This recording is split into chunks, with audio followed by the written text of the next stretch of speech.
Hello नमस्कार दोस्तों। इसके ग्लोबल क्लासेस के यूट्यूब चैनल में आपका बहुत बहुत स्वागत है। तो दोस्तों, लगातार कुछ दिनों से भारत और मालदीव के रिश्ते में जो कड़वाहट जो है दिन ब दिन बढ़ती जा रही है। और हाल ही में जब प्रधानमंत्री मोदी जी की तरफ से लक्षद्वीप की कुछ फोटो सोशल मीडिया पर जब पर्यटन को बढ़ावा कर देने के लिए डाली गई, तो जवाब में मालदीव के कुछ मंत्रियों द्वारा अपमानजनक टिप्पणी अपने देश के प्रधानमंत्री मोदी जी पर की गई, जिसके बाद जो विवाद है और बढ़ गया है। तो आज के इस वीडियो में हम लोग पूरे विवाद के बारे में, लक्षद्वीप और मालदीव के विवाद के बारे में, और भारत और मालदीव के संबंध के बारे में, टूरिज्म के बारे में, अर्थव्यवस्था के बारे में, और लक्षद्वीप से जितने भी स्टेटिक जीके बनते हैं सबके बारे में आज की इस वीडियो में हम लोग देखने वाले हैं। तो चलिए हम लोग बारी-बारी से सबको देखेंगे। और दोस्तों, अगर आप हमारे चैनल पर नए हैं तो चैनल को ज़रूर सब्सक्राइब कर लीजिएगा, क्योंकि आज का वीडियो जो है बहुत ही महत्वपूर्ण होने वाला है। तो चलिए वीडियो की शुरुआत करते हैं। तो वीडियो की शुरुआत में हम लोग देखेंगे कि मालदीव और लक्षद्वीप विवाद आखिर में है क्या। बारी-बारी से सारी चीज़ों को हम लोग दोस्तों देखेंगे। बस आप लोग वीडियो के अंत तक बने रहिएगा।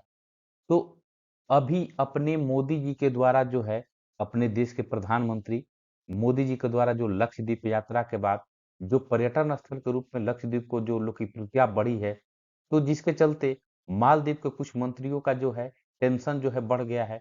और अपने देश के जो प्रधानमंत्री हैं मोदी जी, उन पर उन लोगों के द्वारा अपमानजनक टिप्पणियां जो है की गई। तो किसी भी देश का प्रधानमंत्री दोस्तों अपने देश के में पर्यटन स्थल को बढ़ावा देने के लिए कुछ न कुछ करते हैं। तो अपने मोदी जी के द्वारा अगर ये कर दिया गया, तो इसमें तो मुझे नहीं लगता है कि मालदीव के नेताओं के द्वारा ऐसा कुछ करना चाहिए था। और यही मेन झगड़े की, विवाद फसाद की जो जड़ है, कि उनके द्वारा अपमानजनक टिप्पणी जो है अपने देश के प्रधानमंत्री पर की गई। और विवाद तब सबसे ज्यादा शुरू हुआ कि जब मालदीव के युवा मामले के 3 जो उप मंत्री हैं, जिनका नाम है मरियम सियूना, मालसा शरीफ और महजूम माजिद, इन लोगों के द्वारा अपमानजनक टिप्पणी जो है आप लोगों को ये ट्विटर हैंडल पर की गई, और कई सोशल मीडिया प्लेटफॉर्म पर द्वारा इन लोगों के द्वारा जो है टिप्पणी की गई अपने देश के मोदी जी पर। तो दोस्तों, इन लोगों के द्वारा जो टिप्पणी की गई, और मालदीव बखूबी से जानता है कि भारत पर कितना वो निर्भर है, भारत के पर्यटन से, और भारत से कितना उन लोगों का खर्चा पानी चलता है, ये बखूबी से जानते हैं। तो जैसे ही ये मामला गरमाया, तो वहां पर जो अपने भारत का जो दूतावास वहां पर है, तो उनके द्वारा इस पर कड़ी आपत्ति जताई गई कि आप एक प्रधानमंत्री पर ऐसे टिप्पणी, अपमानजनक टिप्पणी नहीं कर सकते हैं। तो अभी जैसा कि हम लोग जानते हैं कि मालदीव में मोहम्मद मुइज़ी जो हैं, अभी मालदीव के वर्तमान में राष्ट्रपति हैं, और इनकी सरकार वहाँ पर है। और इनकी सरकार जैसे ही टेंशन बढ़ी, तो इन तीनों जो मंत्रियों का जो है ना, ये तीनों मंत्रियों का, मालसा शरीफ, महजूम मजीद और मरियम सिउना को, इन तीनों को बर्खास्त कर दिया गया। इन तीनों को बर्खास्त करने की वजह हुई, आप लोग खूब बढ़िया से जानते होंगे कि भारत पर कितना आत्मनिर्भर मालदीव है। ये बखूबी से आप लोग दोस्तों जानते होंगे। तो चलिए हम लोग नेक्स्ट स्लाइड में देखेंगे और भी चीजों को। तो देखिए यहाँ पर देखिए, ये पीएम मोदी जी की जो लक्षद्वीप की जो तस्वीरें हैं, यही जो तस्वीरें हैं ये आप लोगों को सोशल मीडिया प्लेटफॉर्म पर डाली गई, जिसके बाद के मालदीव के जो मंत्रियों के द्वारा जो बिलबिलाना चालू हो गया है। तो यही कुछ फोटो थी, जो कि भारत में इनका इंटेंशन था कि भारत में जो पर्यटन उद्योग जो है बढ़ावा मिले, और लक्षद्वीप को जो और देश विदेश के लोग पर्यटन के एक महत्वपूर्ण डेस्टिनेशन के रूप में जाने लोग। तो चलिए हम लोग और अगले स्लाइड में देखेंगे। तो देखिए, अभी भारत और मालदीव के बीच में संबंध तो उतना अच्छा नहीं चल रहा है, लेकिन चलिए इसके तह तक जानते हैं कि भारत और मालदीव के बीच में अभी तक संबंध कैसा रहा है, क्या क्या चीजें जो है भारत के द्वारा मालदीव को संबंध में सहायता में की गई।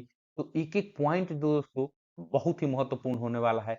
और एक एक चीज को आप लोग देखिए, ये कितना आप लोग के लिए जबरदस्त मैं वीडियो बनाकर लाया हूँ। तो देखिए, पहला जो चीज है कि भारत और मालदीव जो है समुद्री सीमा साझा करने वाले पड़ोसी देश हैं। ये तो अच्छे से जानते हैं। कैसे समुद्री सीमा हम लोग को भारत और मालदीव के बीच में साझा होता है। तो रणनीतिक, आर्थिक और सैन्य सहयोग के संबंध में मैत्रीपूर्ण और घनिष्ठ संबंध रहे हैं। भारत और मालदीव के अभी कुछ दिनों को अगर छोड़ दिया जाए तो पहले जो है संबंध काफी घनिष्ठ रहे हैं, मैत्रीपूर्ण रहे हैं और संबंध घनिष्ठ रहा। इसी के चलते जो भारत द्वारा जो है मालदीव राष्ट्र पर सुरक्षा बनाए के साथ साथ, तो भारत द्वारा जो मालदीव की जो सुरक्षा बनाए के रखने साथ साथ वित्तीय सहायता प्रदान करने में भी भारत योगदान दे रहा था, ठीक है ना, और अभी भी दे रहा है भारत मालदीव को। और दोस्तों, मालदीव को ये चीज नहीं भूलना चाहिए कि ऑपरेशन कैक्टस के तहत 1988 में भारत ने ही मालदीव में तख्ता पलट को रोका था। तो ये चीजें जो हो गई भारत और मालदीव के संबंध में, जो कुछ चीजें महत्वपूर्ण हो गई। कुछ और चीजों को देखते हैं जो कि काफी भारत और मालदीव के संबंध में जो महत्वपूर्ण भूमिका निभाते हैं। तो चलिए, तो देखिए और क्या क्या किया गया भारत के द्वारा। तो दोस्तों, मालदीव ऐसे ही अपने 3 मंत्रियों को एक झटके में नहीं बर्खास्त कर दिया। उसके पीछे ये जितना पॉइंट है वो सबसे बड़ा कारण है।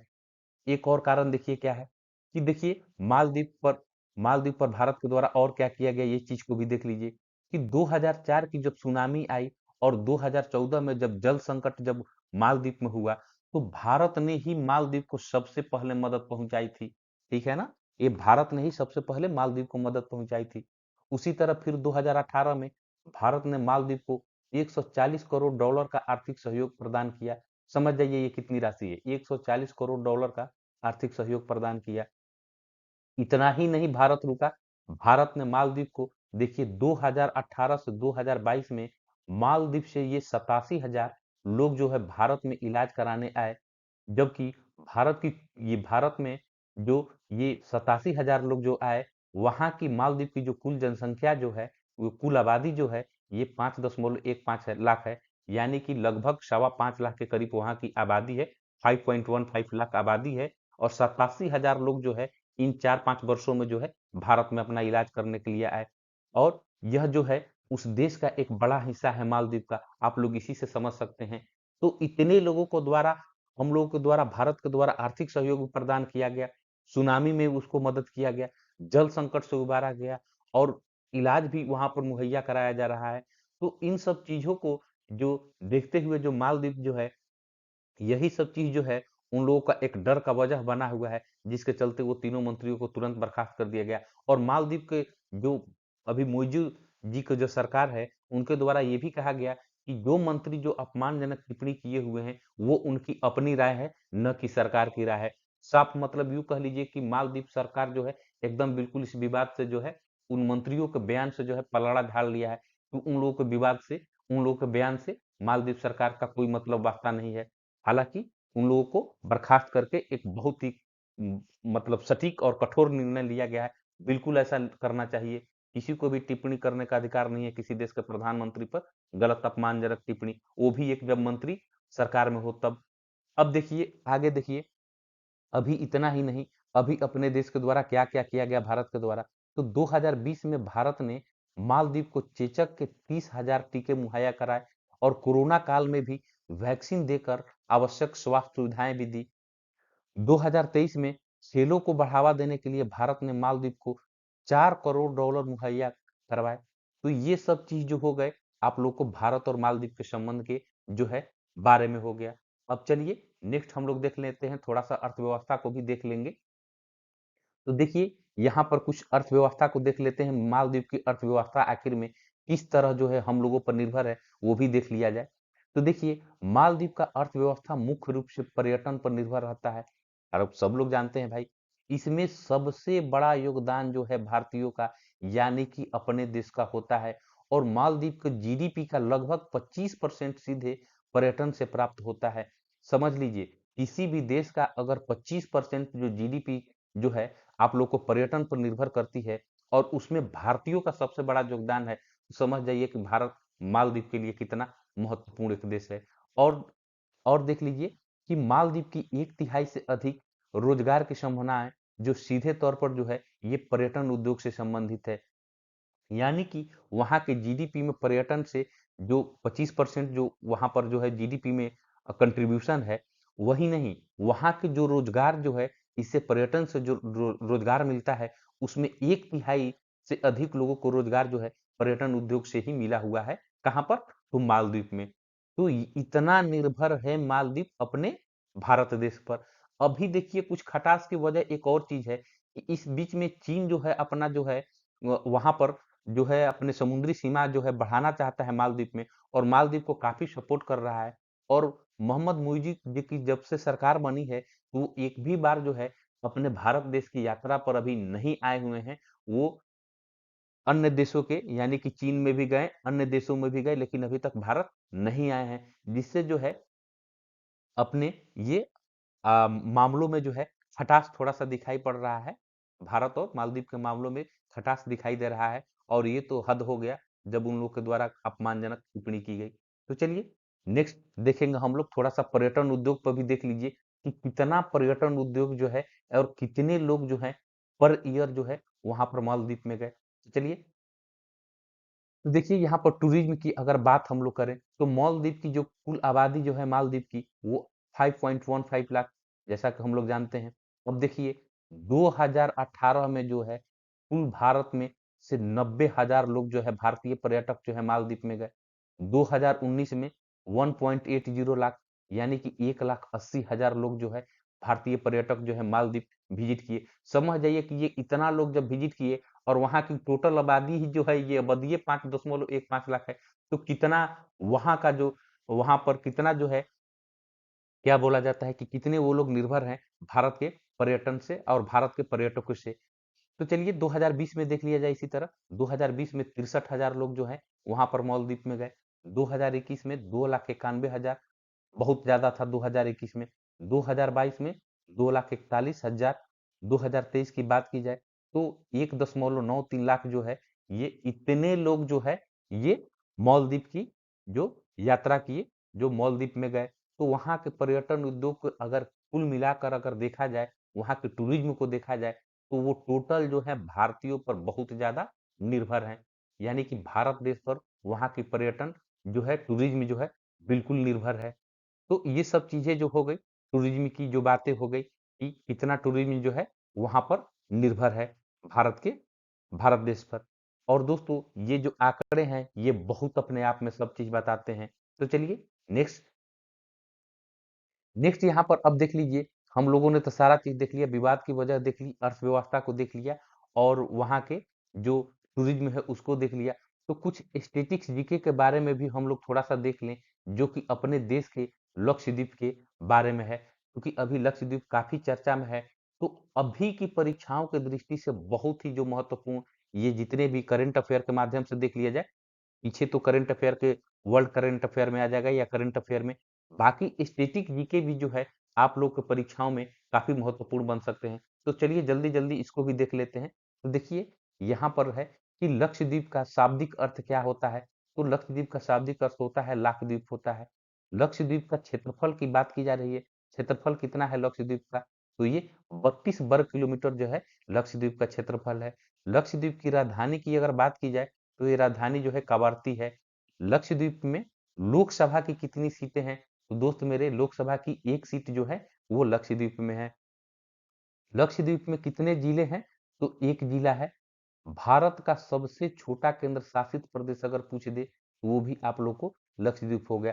तो एक एक लाइन का वन लाइनर के माध्यम से आप लोग को ये स्टेटिक जीके में बता रहा हूँ। मैं आशा करता हूँ कि आप लोग को ये वीडियो काफी पसंद आ रहा होगा। तो दोस्तों अगर पसंद आ रहा है और आप लोग के लिए इतना जब मेहनत किया गया है, तो चैनल को आप लोग सब्सक्राइब करना ना भूलिएगा, और वीडियो को एक लाइक करके ही जाइएगा, और अपने दोस्तों को भी शेयर कर दीजिए। इतना बढ़िया कंटेंट अगर आप लोगों को कहीं मिल जाए अगर एक ही साथ में अभी तक, तो आप लोग कमेंट बॉक्स में कीजिएगा कि सर इससे अच्छा कंटेंट हम लोग को मिल रहा है। बिल्कुल आप लोग के लिए टॉप क्लास का कंटेंट मैं तैयार किया हूँ। तो चलिए अगला देखेंगे हम लोग स्टैटिक जीके का पॉइंट कि लक्षद्वीप समूह किस सागर में स्थित है। तो दोस्तों ये अरबियन सी में आता है, अरब सागर में जो है लक्षद्वीप समूह जो है अरब सागर में स्थित है। चलिए नेक्स्ट स्टैटिक जीके का पॉइंट देखेंगे।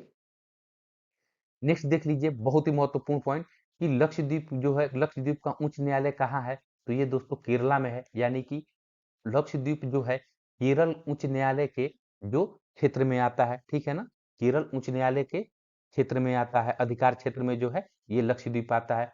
तो चलिए नेक्स्ट देखिए अगला पॉइंट क्या है कि लक्षद्वीप को मद्रास से अलग करके एक केंद्र शासित प्रदेश के रूप में गठित किया गया। कब गठित किया गया था, तो मद्रास से अलग करके लक्षद्वीप को दोस्तों ये 1 नवंबर 1956 को जो है ये एक केंद्र शासित प्रदेश यानी कि यूनियन टेरिटरी के रूप में एक मान्यता मिली लक्षद्वीप को। और दोस्तों लक्षद्वीप जो है 1 नवंबर को प्रतिवर्ष जो है अपना राज्य दिवस मनाता है, स्थापना दिवस मनाता है। चलिए नेक्स्ट प्रश्न को देखेंगे, नेक्स्ट पॉइंट को, कि लक्षद्वीप पहले किस नाम से जाना जाता था। तो देखिए लक्षद्वीप को पहले 3 नाम से जाना जाता था। कौन-कौन? एक लक्षद्वीप, मिनिकॉय और अमिनी दीवी, ये 3 नाम से पहले जाना जाता है था, ठीक है ना? ये 3 नाम से पहले जाना जाता था लक्षद्वीप, और बाद में इनका नाम बदल के लक्षद्वीप कर दिया गया। तो लक्षद्वीप में अब देख लिया जाए अगला पॉइंट क्या है, बहुत ही महत्वपूर्ण पॉइंट, कि लक्षद्वीप कितने द्वीपों का समूह है। तो दोस्तों ये 36 द्वीपों का समूह है। अगर ये इसकी 36 द्वीपों के समूह की बात की जाए तो इसमें दोस्त मेरे 10 द्वीप जो है ना, 10 द्वीप पर ही ये वहां पर जो जीवन जो है, जनजीवन जो है 10 द्वीप पर ही, बाकी जो 26 द्वीप जो है उस पर कोई जीवन नहीं है, ठीक है ना? तो जल जीवन जो है वो 10 द्वीप पर ही है, मानव जो है 10 ही द्वीप पर है, ठीक है ना? तो अगला पॉइंट देखिए हम लोग, नेक्स्ट पॉइंट, कि लक्षद्वीप में कौन-कौन सी भाषा बोली जाती है। तो ये पॉइंट भी बहुत महत्वपूर्ण हो गया। तो देखिए यहाँ पर 2 चीज़ों को मैंने हाइलाइट किया है। सबसे ज़्यादा वहाँ पर मलयालम बोला जाता है लक्षद्वीप में, और माही भी बोला जाता है। माही कह लीजिए या माह कह लीजिए। तो माह भाषा जो है वहाँ, और ये मलयालम जो है वहाँ पर बोला जाता है। अधिकतर जो है ये मलयालम बोला जाता है, और माही भाषा जो है ना, ये आप लोग को लक्षद्वीप के ये मिनिकॉय जो द्वीप है, मिनिकॉय जो द्वीप है, मैं लिख दे रहा हूँ, मिनी काय होता है, मिनी क्वाय नहीं। मिनी क्वाय जो द्वीप है, ये भाषा जो है, ये माही जो है वहां पर ज्यादातर बोला जाता है। तो मलयालम और माही वहाँ का प्रमुख भाषाएं हो गई। बाकी हिंदी और अंग्रेजी भी वहां पर लोग बोलते हैं, क्योंकि ये पर्यटन स्थल है। और अब तो बिल्कुल कह लीजिए कि वहां पर एकदम मतलब रिकॉर्ड तोड़ जो है वहां पर एकदम बुकिंग हो रही है पर्यटन के मामले में, भारत की तरफ से या अन्य जगहों से भी। तो चलिए अगले स्लाइड की ओर चलेंगे हम लोग। देखिए अगला जो है यहाँ पर, ये बहुत महत्वपूर्ण पॉइंट है कि भारत और मालदीव को कौन अलग करता है। भारत को मालदीव से कौन अलग करता है, या भारत को मालदीव से कौन अलग करता है, दोनों बातें एक ही हुई। तो ये दोस्तों, ये आप लोगों को 8 डिग्री चैनल का नाम सुने होंगे। 8 डिग्री चैनल जो है ये भारत को मालदीव से अलग करता है, या भारत और मालदीव के बीच में ये 8 डिग्री चैनल जो है जो दोनों को सेपरेट करता है। नेक्स्ट देखिए इसी तरह का एक और प्रश्न है कि कौन सा चैनल जो है ये मिनिकॉय द्वीप और लक्षद्वीप के शेष द्वीपों को पृथक करता है।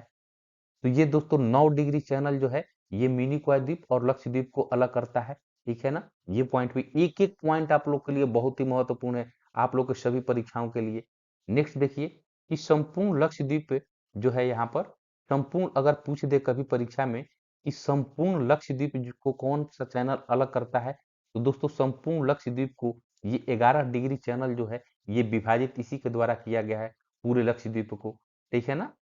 नेक्स्ट देखिए पॉइंट आप लोग को है, कुछ जनगणना से भी प्रश्न है, यानी कि आप लोग की परीक्षा की दृष्टि से जितने भी महत्वपूर्ण पॉइंट बन सकते हैं स्टैटिक जीके से, वो सबको मैं यहाँ पर ला दिया हूँ, और काफी इस पर मेहनत किया गया है। तो ये देखिए पॉइंट है, 2011 की भारतीय जनगणना के अनुसार इस केंद्र शासित प्रदेश की कुल जनसंख्या कितनी थी, यानी कि लक्षद्वीप की। तो दोस्तों ये 64,473 जो था, वो 2011 की भारतीय जनगणना के अनुसार जो था, ये लक्षद्वीप की कुल जनसंख्या थी। वहाँ की अगर साक्षरता की बात की जाए, नेक्स्ट पॉइंट यहाँ पर देखिए, साक्षरता दर की बात की जाए, तो ये दोस्तों 91.85%, यानी कि केरल के बाद जो दूसरा नंबर पर साक्षरता दर है वो लक्षद्वीप का ही है, ठीक है ना? उसके बाद आप लोग को और राज्यों में आ जाता है, मिजोरम का आ जाता है, तो खैर वो अलग बातें हो गई। तो आप लोग देख लीजिए। तो आज का महत्वपूर्ण वीडियो आप लोग को कैसा लगा, आप लोग को मैं जितना भी आप लोग को आज इस वीडियो में बताया, आप लोग को ये कंटेंट कैसा लगा? तो दोस्तों अगर कंटेंट आप लोग को अच्छा लगा है, तो चैनल को सब्सक्राइब करना और वीडियो को लाइक करना बिल्कुल ना भूलिएगा। और यही आप लोग का लाइक और सब्सक्राइब जो है, मुझे अगला वीडियो बनाने के लिए प्रेरित करता है, या यूँ कह लीजिए कि मोटिवेशन देता है। तो दोस्तों आज के लिए बस इतना ही। एक और नया शानदार वीडियो लेकर आप लोग के समक्ष में उपस्थित हूँगा। तब तक के लिए मैं आप लोगों से आज्ञा लेना चाहूँगा। जय हिंद दोस्तों।